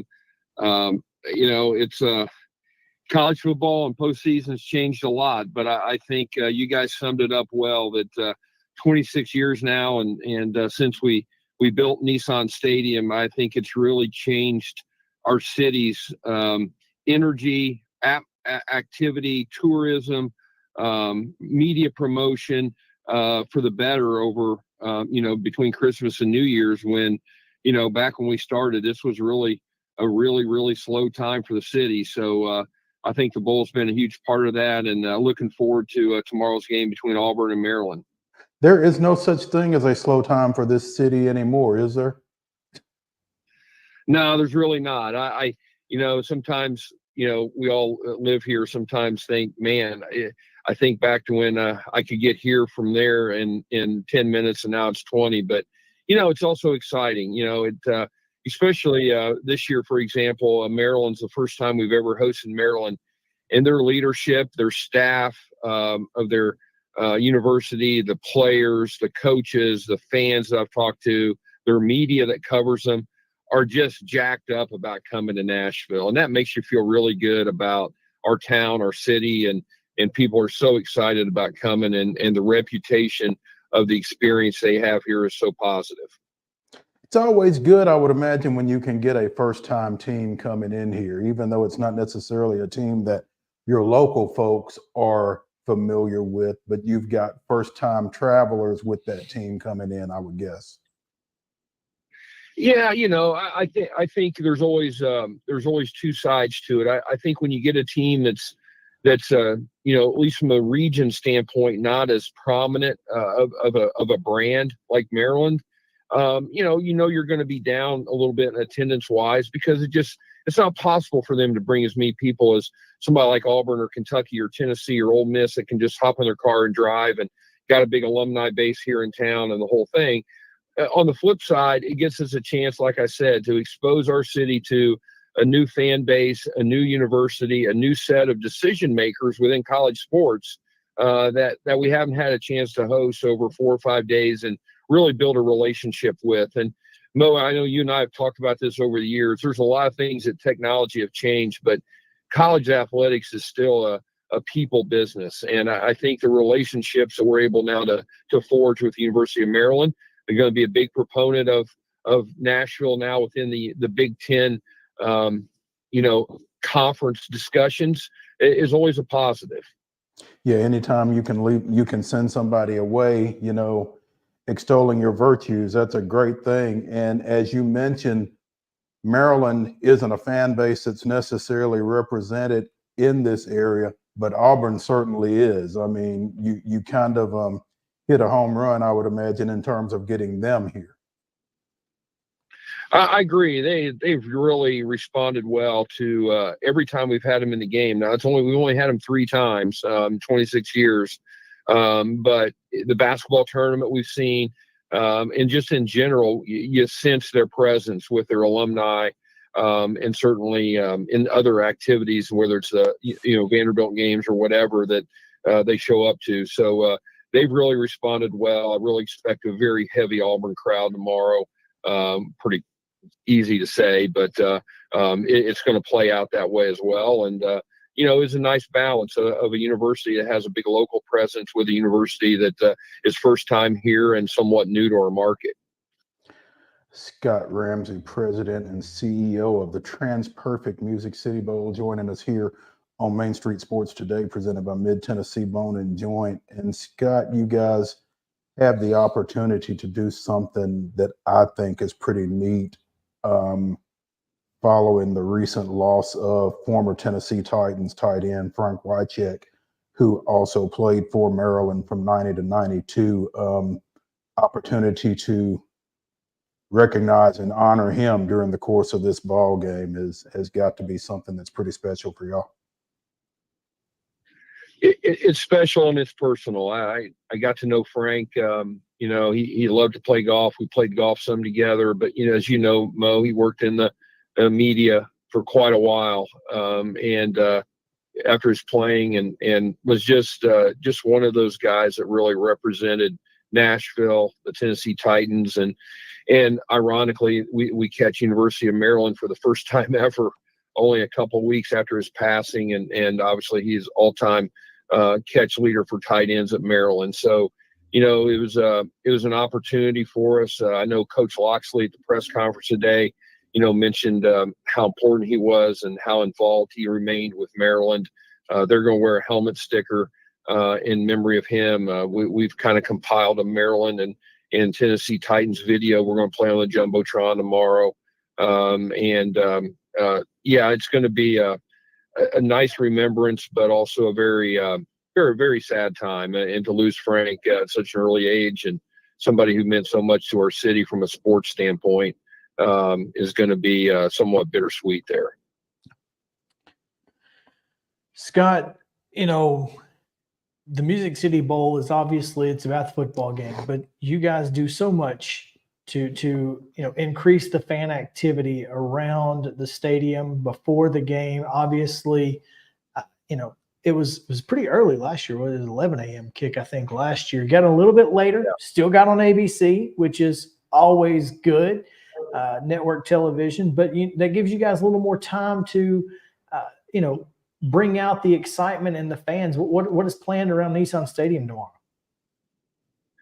Yeah, well, it starts tonight. The Battle of the Bands right on Broadway between First and Third, and that's a tradition that we've done since year one. And tonight's the night about the fans. It's kind of funny you mentioned that because in kind of comparing notes with all my peers around the country on not just bowl games but sporting events on how you kind of activate the fan side of things, we got Broadway. And we don't have to artificially kind of create something to drive people to. And I think you'll see that tonight. The atmosphere, the campus, the excitement. We see it during SEC basketball. We see it during Preds game. We see it a lot here in Nashville. But tonight we kick it off with the college bands on the street. We host a party just for the parents of the players. Both teams together. They get to meet each other tonight, and we have a sponsor event tonight as well, and then we have a tailgate party on the south end of the stadium tomorrow, and I know Auburn's doing their Tiger Walk, and I think the pageantry of college football will show in full force tonight and tomorrow. And I guess we're just fortunate we've got a town and a downtown that really kind of, is the destination without having to create one. And we're pretty proud of that. So you say there's a party for the parents. Is that one party for both teams? Yeah. So yeah. how many bouncers do y'all have? Well, I thought you said you were going to be able to take care of everything.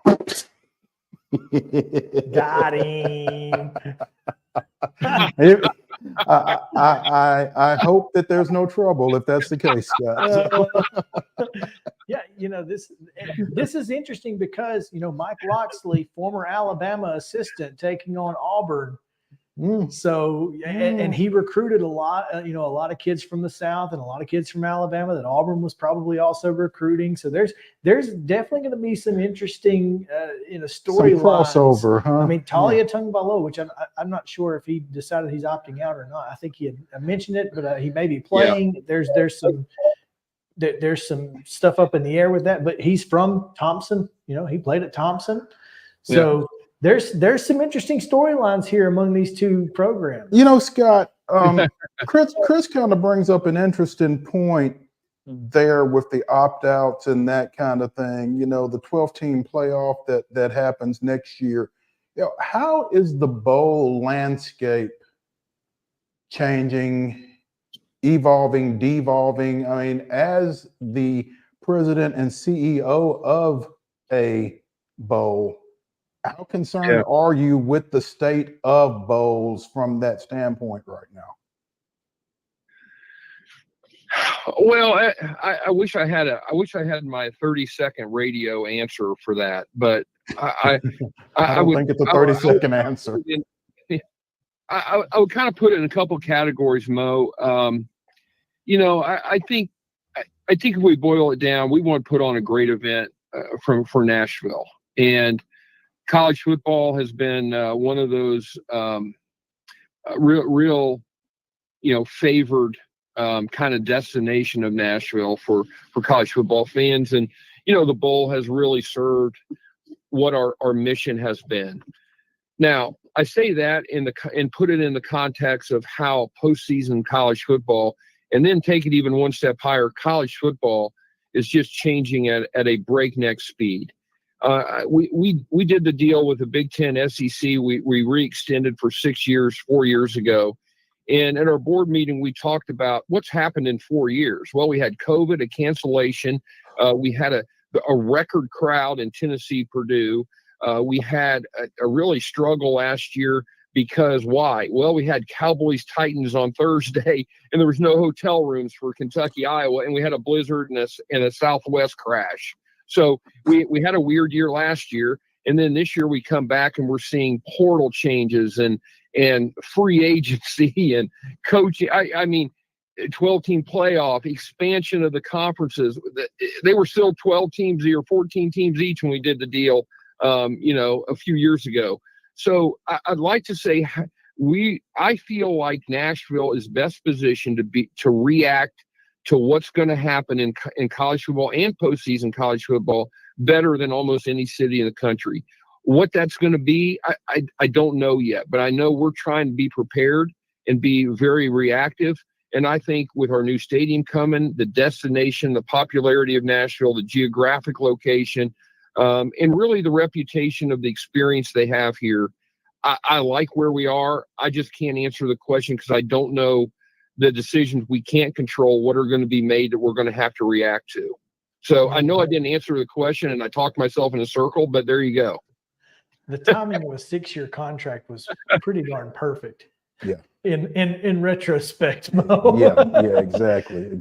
Hey, I have one quick question because this is completely stupid and I'm the only person who gives a crap, Scott. But the playing surface changing this year, how much of an impact does that have on being able to properly brand the field and just, for better playing surface in general for the players? Well, it was a game changer for us. and for a number of reasons. I get the grass, playing surface kind of argument, and I realize there's I don't know if the stats really kind of bore that out, but from an event standpoint and from a city that's in the Mid-South, hey, I mean, we all saw it, but we did everything we possibly could to do the best we could about branding the grass, but it's dormant, it's dead, it's in the middle of December. And really last year was the most nervous maybe I'd been in 25 years of doing this, where the Cowboys finished at 11 o'clock on Thursday night with the Titans, and we had an 11 a.m. kick on Saturday, and had it rained on Friday, I don't know if the field would have been playable for Saturday morning. Now with this, it's going to look clean. It's going to look refreshed. We can turn it quicker. We can schedule events tighter because you can turn it and you don't have to resod or get it to where at least it's playable over a 24, 48-hour period. So it allows us to be much more aggressive on a time that's going to benefit fans coming. It's going to benefit the city and tourism, and also allow us not to be kind of so jammed up with the schedule and the timing of the grass to get it to be playable. So from our side, operationally, it's just been a huge advantage for us going forward. Guarantee you I'm the only person who cares about that, but I wanted to hear the answer because I was curious. I bet you're not. No, you're not. We get feedback all the time. I know you want to be, but yeah.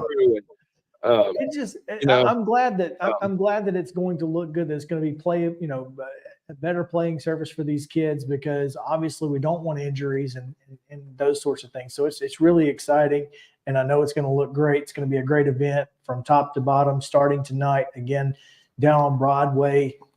Marching bands, very, very few things are cooler than a battle of the bands, and to do it downtown Nashville next to the Cumberland River is going to be a blast. So get down there, enjoy it, start your New Year's holiday off right with a trip to the Music City Bowl, the TransPerfect Music City Bowl, and do that again. 1 o'clock kickoff tomorrow at Nissan Stadium on ABC. If you can't get there, Scott, thanks so much for taking time with us. We greatly appreciate it and look forward to talking to you again soon, man. You got it. Happy New Year, guys. Thanks for having me. Thanks, Scott. You too. All right, we'll take a break. We'll pick the TransPerfect Music City Bowl and 9 others on the other side of this break, and one more before we get out of here. So stick around. Main Street Sports Day, presented by Mid-Tennessee Bone and Joint, is back after this.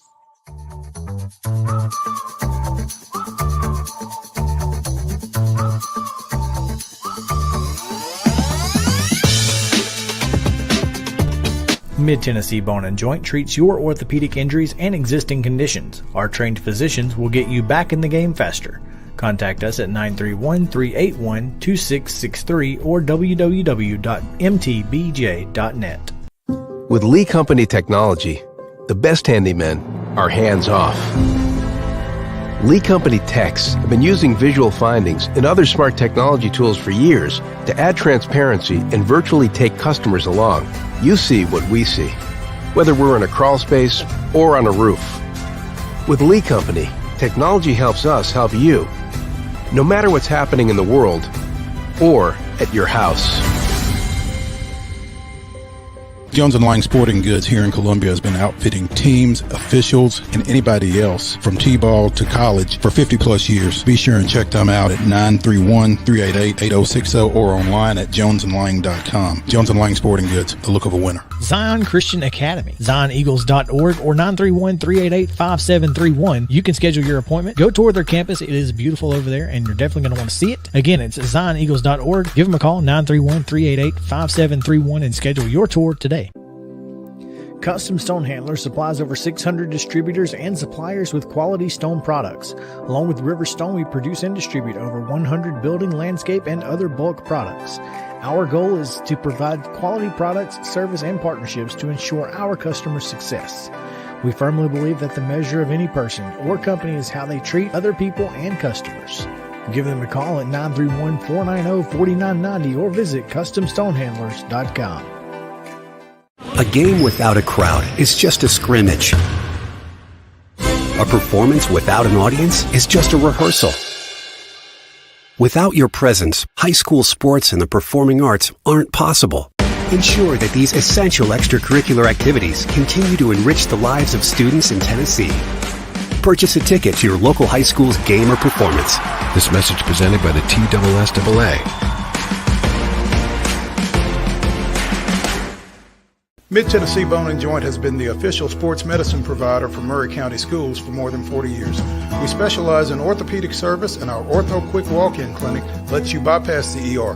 Visit us online at www.mtbj.net.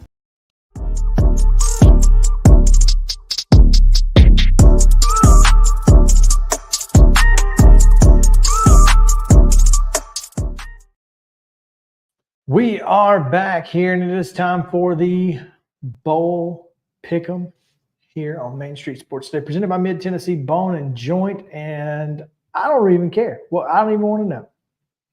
By the way, Clemson did end up winning the Tax Slayer Gator Bowl in Jacksonville, 38-35. They won, but did not cover. They did not cover. So we also won. So we won. Everybody wins. But except Kentucky. Is there a game at all in the rest of in any bowl that we've seen that we would have wanted the stadium to implode? Just cave in. Than that one? No, I don't think so.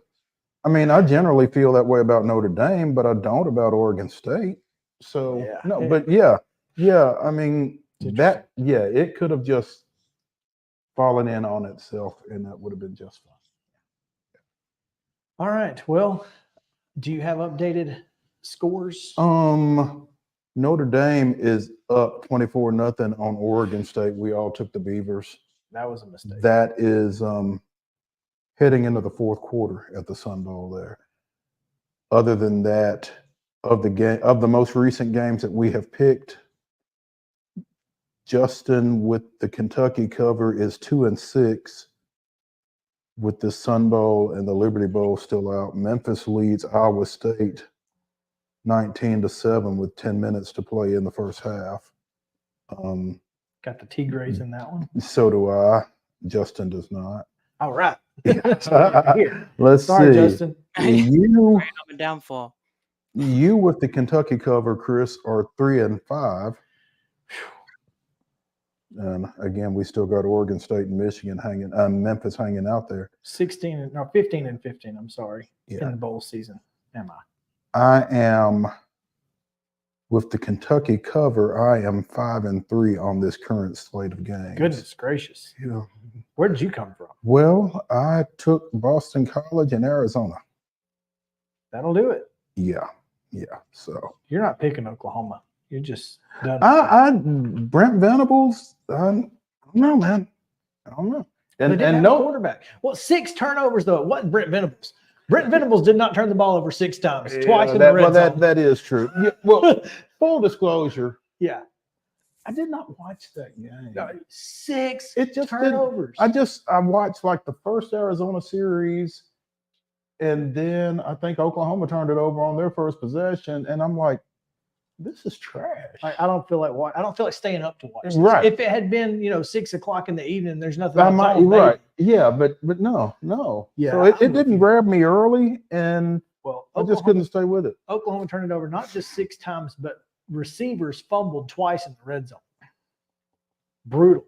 Just a terrible, terrible day. Of course, no reason Brent Venables should be giving up 38 to Arizona, but here we are. Right. Yeah, so let's get into it then. We need to get to it quickly. Yeah. Tonight, 7:00, the Goodyear Cotton Bowl Classic. Shout out to Scotty Rogers. Yeah. Ohio State, a 6.5-point favorite against Mizzou. 6.5. 6.5.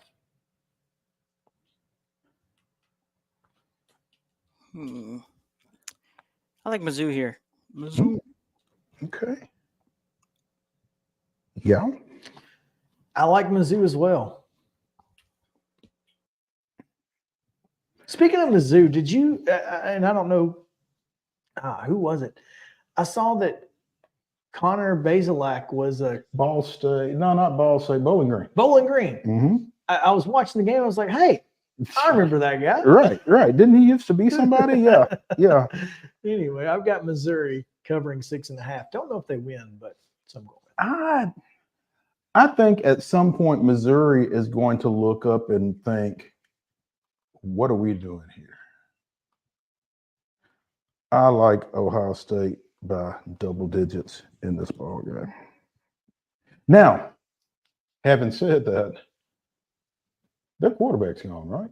Kyle McCord. Has he landed? I don't know if he's landed or not, but I still think I like Ohio State by a touchdown. So I'm going to go with the Buckeyes here. every time I've doubted Missouri, they've made you pay for it, huh? So I'm not doubting this time. All right, Chick-fil-A Peach Bowl, Lane Kiffin, James Franklin, Penn State 3.5-point favorites over the Rebs.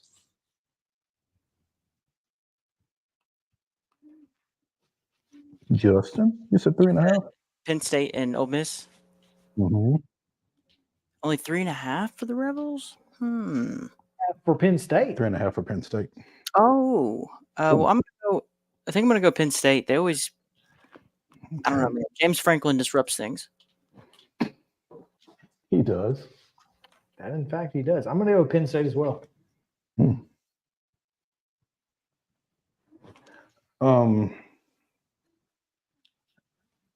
I think the same speed issue that we pointed to with Tennessee, Iowa. And that we pointed to with Miami and Rutgers?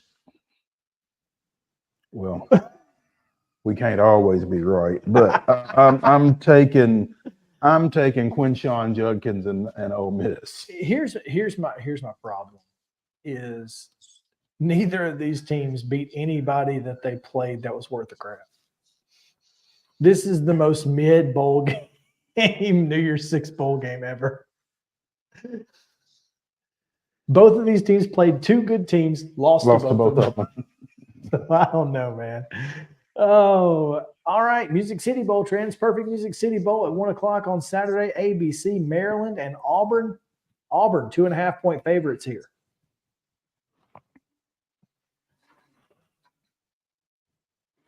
Don't everybody speak up at once. War Eagle. Okay. War Eagle, hey. Yeah, I got to go Auburn here too. They have their quarterback. And that's something there. Maryland doesn't, apparently. As of 3 hours ago, he's still opted out. Now, when you say Auburn has their quarterback, I thought you said a quarterback. Who is their quarterback? Well, I'm assuming Peyton Thorne. It's not Robbie Ashford. He's in the portal. Okay. All right. I'm going Auburn as well. Auburn has traditionally done well in this game. They beat the pants off of Purdue 2 years ago, 3 years ago, whenever it was. So, all right. Florida State, Georgia. 3 o'clock ESPN on Saturday. Florida State is a 13.5-point underdog. What are the rumors of Florida State just not like taking a knee or something? That's just BS, right? Have you heard that? I don't know. Well, so Listen, everybody's opted out. They don't have any players that their Rodemaker opted out. The running back opted out. Trey Benson opted out. Everybody. Yeah, my sister's husband, so I guess my brother-in-law, he is a huge Georgia fan and has been saying, they don't know if they're going to play or not. So I'm going to go Georgia for sure. Yeah, if there's questions about whether or not you're going to play. 13.5 is a big number, but as depleted as Florida State is, they're not going to score. They didn't score on Louisville. They're not scoring on Georgia. Yeah. So you're taking Georgia, Austin? I think this will be 35-0. I don't know if it'll be 35-0, but I certainly think Georgia covers. I mean, Speaking of bowls that may or may not get played on the CW network out in Arizona, the Barstool Sports Arizona Bowl, Wyoming and Toledo. Wyoming, the underdog here out west, 2.5 points in favor of the Rockets. Man. okay, so let me ask you something. Will this be of the remaining games? I won't go back. And this might be a stupid question. This is going to be the least watched game of any games left, right? What's the least visible game? Well, yeah, it's on the CW. Yeah. So I think that's going to make a difference. But, well, yes, that's that. Yes, to answer your question. yeah. Toledo is a 2.5 point favorite. Let's go Toledo. What's their Toledo? What? What The are they? Rockets. They're the Rockets, man. There you go. Got it. Yeah, let's take them. I'm gonna go Mac here as well. Although Wyoming has had a pretty good year, they have fallen off recently. They, in their last 5, have beaten Colorado State at home and Hawaii at home and Nevada on the road. Lost to UNLV and to Boise, which neither of those are terrible losses. But Toledo should have won the MAC, and so I'm going to go with the Rockets. What has Wyoming done of late? I just told you. Tell me again. They beat Colorado State, Hawaii, and somebody else, Nevada, on the road, but they lost to UNLV and to Boise. That's their last 5. Well, UNLV and Boise. Those are the 2 teams that played for the Mountain West Championship. Yeah. So no shame in losing to those. Yeah, I think I'm going to go with Wyoming. Thank you for being redundant after I asked you to. All right, let's take a break. We've got 5 more games. Every game that's on New Year's Day coming your way on the other side of a break. Stick around. Main Street Sports Today is presented by Mid-Tennessee Bone & Joint. Final break of 2023 coming now.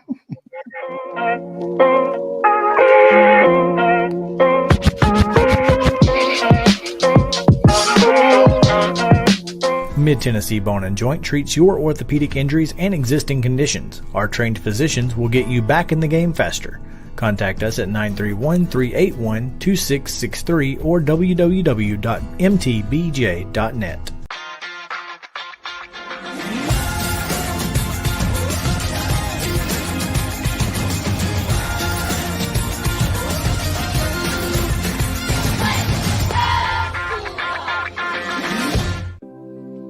Custom Stone Handlers supplies over 600 distributors and suppliers with quality stone products. Along with River Stone, we produce and distribute over 100 building, landscape, and other bulk products. Our goal is to provide quality products, service, and partnerships to ensure our customers' success. We firmly believe that the measure of any person or company is how they treat other people and customers. Give them a call at 931-490-4990 or visit CustomStonehandlers.com. A game without a crowd is just a scrimmage. A performance without an audience is just a rehearsal. Without your presence, high school sports and the performing arts aren't possible. Ensure that these essential extracurricular activities continue to enrich the lives of students in Tennessee. Purchase a ticket to your local high school's game or performance. This message presented by the TSSAA.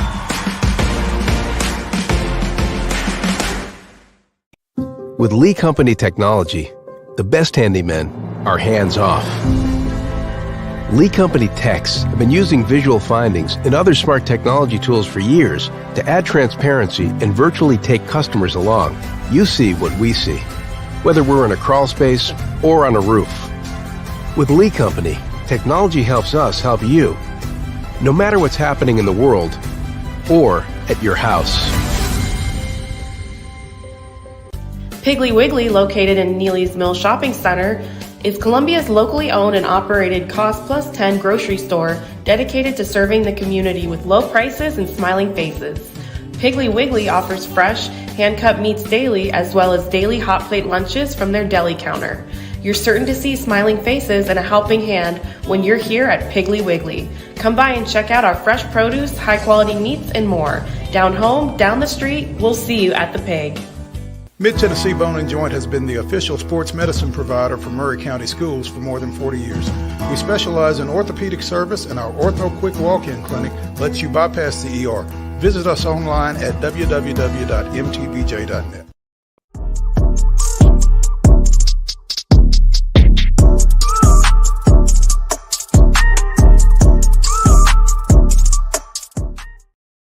All right, welcome back into Main Street Sports Today, presented by Mid-Tennessee Bone and Joint, live from the Lee Company studio here in Columbia. 5 more bowl games to pick, including the college football playoffs semifinals, as well as the Citrus Bowl. We start, however, with an 11 a.m. kick in the ReliaQuest Bowl, which formerly known as the Outback Bowl, I believe so. which is weird. Unfortunately, there will be no blooming onions. Yeah. To be had. That's unfortunate. LSU, Wisconsin. No Jaden Daniels. And this is the second time that LSU has gone into a bowl game with a very uncertain quarterback situation. What did they have? 3 leave last year? Yeah, that's right. Everybody left. Yeah. I forgot about that. For the Texas Bowl, maybe? So this is going to be an interesting football game, I think. But LSU, a 10.5-point favorite. Oh, wow. I was really hoping that was going to be so I could pick LSU with confidence. But here's the thing. Garrett Nussmeier exists.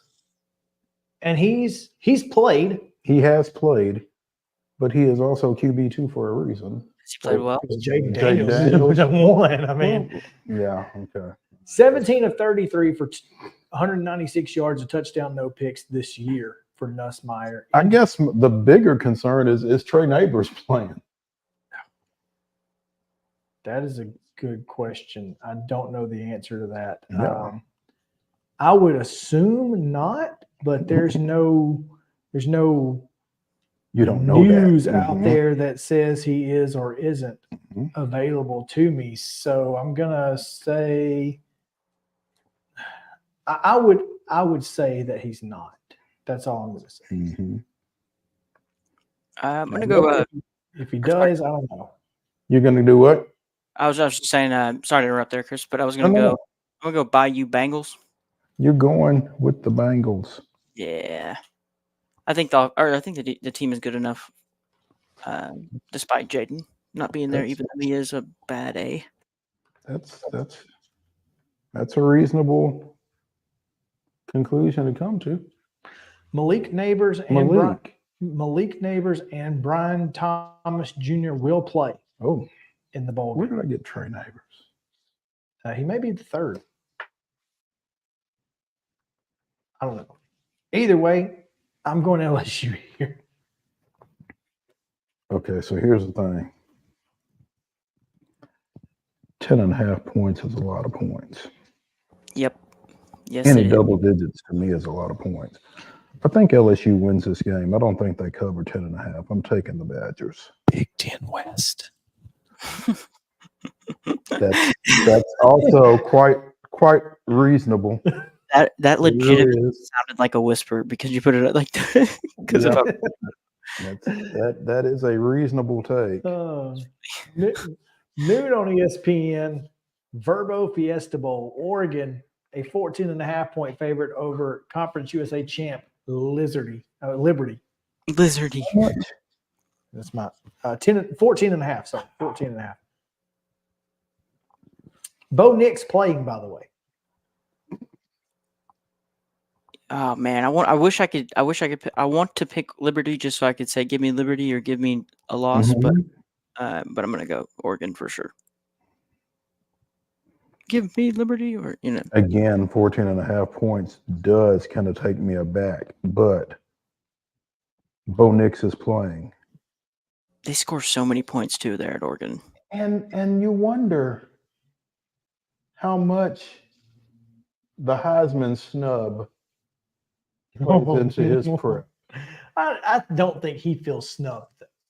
I was going to say that. I don't think he didn't seem too upset. I think he was happy to be there. To be honest. Had they won the Pac-12 championship, I think maybe he might have felt a little bit of a snub. But I think that he, at the same time, though, I do think he's like, wait a minute, I'm pretty good too. This is an opportunity for him again on a national stage to kind of get that Pac-12 title game out of his mouth. Mm-hmm. So that's why I'm taking the Ducks. So you're taking the Ducks. Quacks across the board. All right. Citrus Bowl, Tennessee, Iowa. Tennessee on our line, 7.5 points. I think it's now at 5.5 after the Joe Milton information, which is wild to me because Nico is the better quarterback. Or he's the better quarterback for Josh Heupel's system. I think he's better. Is he? And we'll never know. We don't get to play the game with both of them to find out. But I'm going to take UT just for the fact that I don't think Iowa can score. Yeah. Tennessee's entire offense is going to play outside of Milton. Yeah, I think they're going to rally. Exactly. I think they rally. I think Iowa is in for a rude awakening. And so is Mr. Howe. Yeah. Yep. And especially, having Chris Gabriel on today, he always gets me. I mean, he makes me want to run through a brick wall whenever he talks about UT. So. Every time. He gets so fired up. Also them. All right. College football playoffs, semifinals, 4:00 on Monday. Michigan, 1.5 point favorite over the Crimson Tide of Alabama. Roll Tide. 1.5. So that's basically a pick 'em. Justin has already declared. Right out of the gate. I tend to agree with him. Listen, CBS went there, by the way. Mm-hmm. Did you see that? They absolutely did. Stuart Mandel. Well, maybe it was Stuart Mandel that tweeted it. Neuheisel is in the graphic. J.J. McCarthy before Connor Stallions versus after. In 5 games after Connor Stallions, his completion percentage has gone down by 9.5 points. His passing yards per game have gone down by about 60-ish, 59 yards a game. And he's thrown 1 touchdown and 1 interception in 5 games, as I said earlier. 18 with 3 in 8 games. Exactly.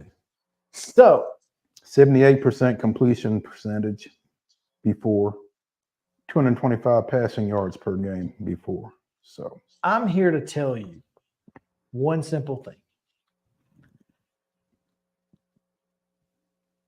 We're going to find out why Iowa's defense looks so good all season long. Because if this is the best the Big Ten has to offer, this is the game that ends Michigan, that makes Michigan the new Oklahoma. This is the game that at no point going forward do we believe in Michigan. So you're taking Alabama as well? Absolutely. I think it's going to be a Michigan State-like affair. Man. I mean, Derrick Henry ran all over that Michigan State team, and that's what's going to happen here. So you're saying this is going to shift the public opinion of Michigan being a good team? Mm-hmm. Not just a good team, a good program. Here's the thing. Yeah. Jim Harbaugh has not signed his extension, and I think this is why. Oh, this game? Is he about to get shellacked? Well, I mean, because when he gets shellacked, he's going to leave. Well, when he gets shellacked, they might pull it too. True, they might not even offer it. Yeah. You know that contract that we offered you? Yeah. And he's like, look, I get it. Yeah, all right. All right. Now, the Sugar Bowl. 7:45 on ESPN. Washington Huskies, Texas Longhorns.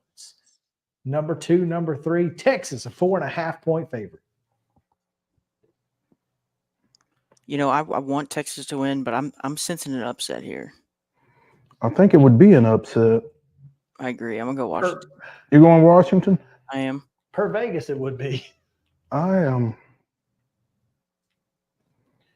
I have resisted the whole Texas is back thing. Literally from day one. You have. You really.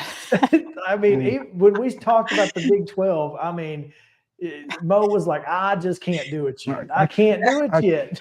Well, and I'm still not necessarily ready to do it, but a rematch in the national championship That'd be something. would be something. It's not what Steve Sarkisian wants to see. I don't think it's. Yeah, I don't think it is either. But I think it's what he's gonna say.